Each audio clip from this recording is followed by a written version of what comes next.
Hi guys, Nick here, and since I recently hit over 100 houseplants, I figured it would be kind of fun to go around my house today and pick out 10 plants that stand out the most to me and then talk with you guys about them.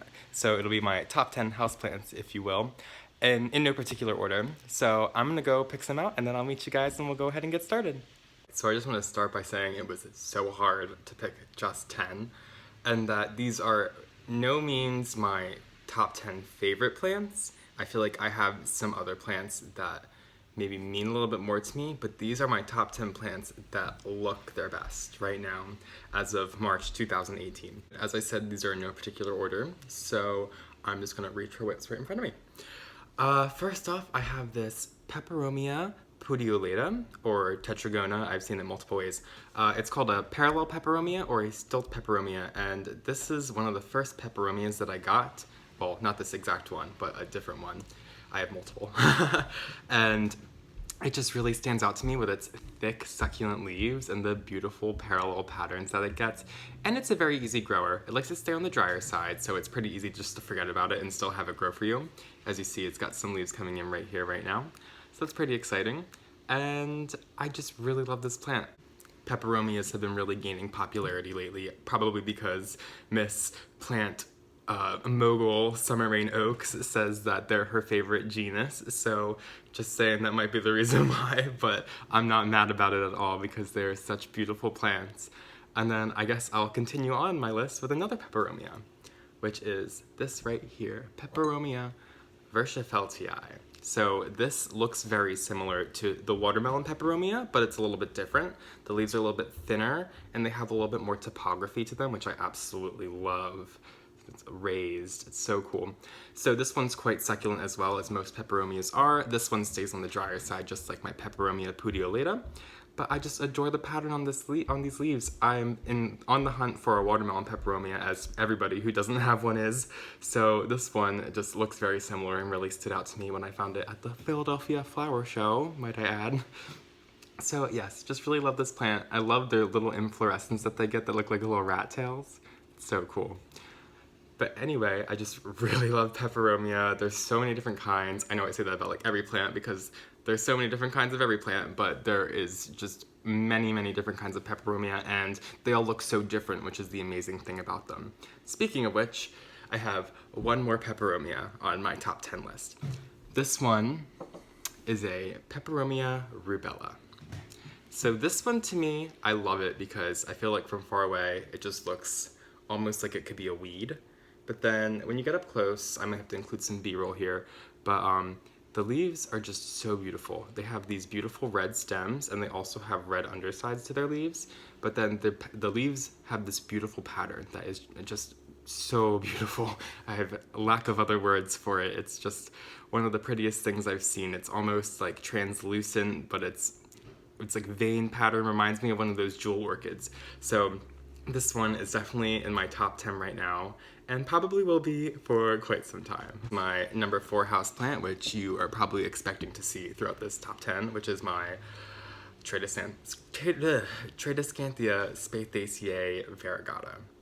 I love this plant so much, and I know this looks like it's like a jumble of plants, but it's just one. It's just one vine coming out of the soil, and it has a bunch of little plantlets that come off of it. I think I mentioned this in my last video, but I'll show you guys again how you can see pretty clearly here how it's one thick stem that comes out of the base of the pot and then just works its way around and actually goes down and up. And then off of that stem are a bunch of little plantlets. So I just adore the way this guy grows. I love the purple on the back. I love the striking white and green patterns. It reminds me slightly of a Ctenanthe sanguinea trio star, which is one of my favorite plants and would be on my top 10 list if it looked better, but perhaps at the end of the summer it'll be looking better. But I just really love this plant. Like, I feel like I should have entered this in the Philadelphia Flower Show. It's just so pretty. But yeah, maybe next year. But otherwise, I definitely recommend getting one. I say this every time, but it costed me $3 when I bought it at Home Depot, and it's grown so much in about 8 to 10 months. So definitely recommend this one for any of you looking for something a little bit different out there. My number 5 plant is going to be more an Instagram famous plant. It is a Monstera adansonii. So I love these. I feel like I saw them on Instagram when I first got into plant Instagramming and just fell in love with it. I had to order it. I was looking online and I found a seller who doesn't have them anymore, so I'm not going to bother linking it. But they had them for $6. So I was like, oh my god, ordered it immediately along with a few other plants. And it's just the cheapest I've ever seen it. I did forget to water it for a few months ago, and it lost some of the bottom leaves, but obviously it's coming back strong for the spring. Each of the vines, there's 3 of them, has new growth, so I'm super excited, but only one of them doesn't have any holes, but they'll come back. It's a pretty easy grower. And I just like this one because although my Monstera deliciosa does have splits now, this one is much easier to get holes and splits in when they're younger, so I just love that. Everybody wants the holes in their leaves. This is also called a Swiss cheese plant, if I didn't say that already. And just another favorite of mine. I'm super excited to watch it grow. I honestly can't decide if I want to stake it up for the summer or if I want to just let it drape down and hang loose. I'm considering letting it drape and hang loose and then maybe taking some cuttings of it and then staking those cuttings. We'll see how that goes. It's obviously a pretty long time away. But I just wanted to share this with you guys. I just absolutely adore this plant, and I definitely recommend picking one up if you guys see them because they're quite beautiful and definitely a really easy and fast grower. Moving on to my number 6 spot is going to be a plant that's a little bit more common. It is this Croton. So I first got this guy. I wasn't really intrigued by Crotons at first. It's something that we grew when I was younger in our pool area, so I feel like it wasn't foreign to me like most other houseplants are. But I was at a greenhouse sale a few years ago, probably like 3 years ago at this point, and I don't know if they were closing down or whatnot, I haven't been in forever, but they did 75% off all their plants, and this is one of the ones I got. It was a lot smaller when I got it, and I just planted it up, kind of forgot about it because it was just something I didn't really care for at the time. I just bought it because it was $1, and it exploded for me last summer, and now it's getting even bushier and bigger, and the trunk's getting thicker. It's just really exploded for me. I'm gonna have to move back to show you guys, but I am just kind of astounded how quickly this grew, and it doesn't get the red leaves because it doesn't get as good sunlight as it was when it was in the greenhouse or if it was outdoors, but it still gets beautiful yellow veins and red edges to the leaves, so you can see like on the tips, like right here, this still got the red. So it doesn't get as sun bleached with the yellows as you see on like some of the lower leaves around here, but it's still really beautiful. So if you guys do have a good light or a windowsill that you could stick a houseplant in, I definitely recommend picking one of these up. Typically I see them at all like hardware stores for about $3 or $4. So I definitely recommend that. It's such a pretty plant and it'll grow on you like it grew on me, literally and figuratively.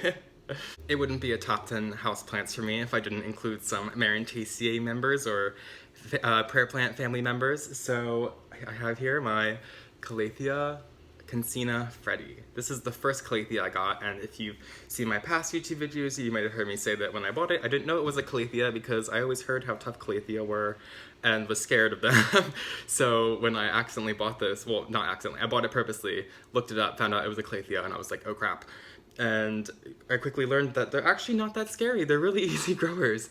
They're really picky with their watering. I've in the past said that I don't water them with distilled water. I just use tap water, but I use distilled water now because I have quite a few prayer plant family members and they dislike fluoride and a bunch of other chemicals or elements that you can find in your water. So I just play it safe and go for the distilled water since it's like 50 cents for a gallon. But yes, I just really adore these plants. They all have such beautiful tops.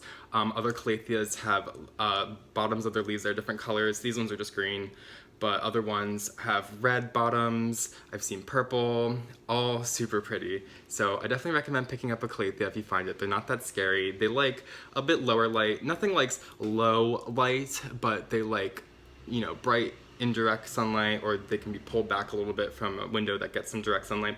You can make it work. But they also really like humidity, so I keep all of my Calathea and other prayer plant family members in my bedroom, which I keep very humid.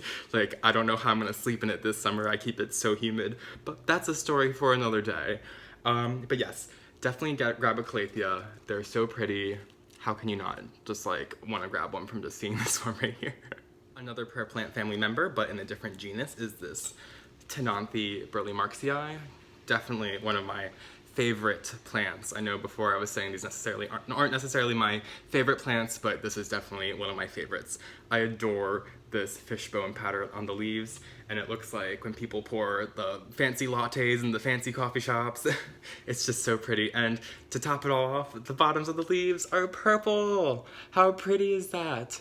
I just love this plant so much. It's a plant that I splurged a little bit on because I couldn't find them locally, so I bought it online, but it's just so pretty, never gives me any problems. It's another one that I give distilled water to, and it just flourishes for me. It's always putting off new leaves and new plants. That's another exciting thing about pear plant family members, is they are very fertile, I will say.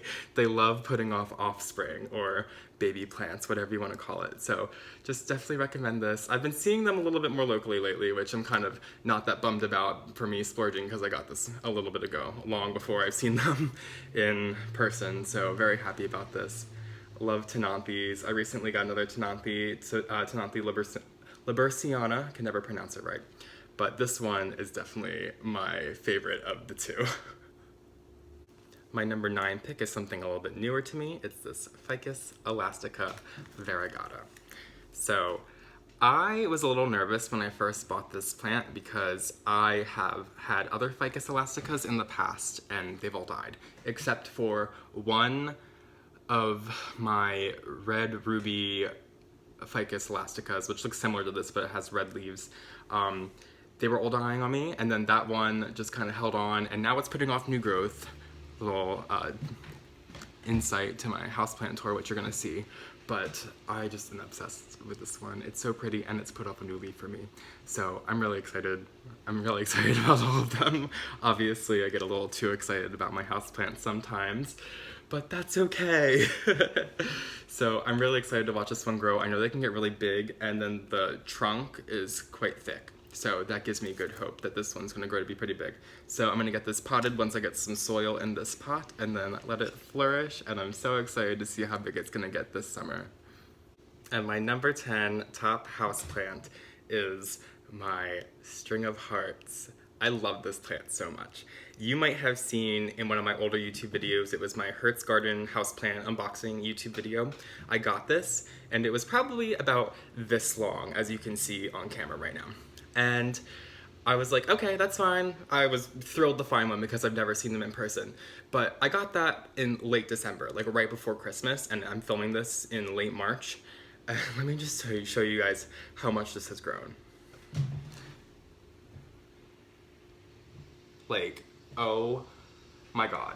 I'm lifting up to the top of my head.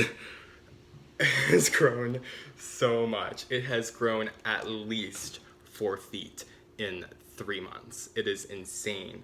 So buy one of these.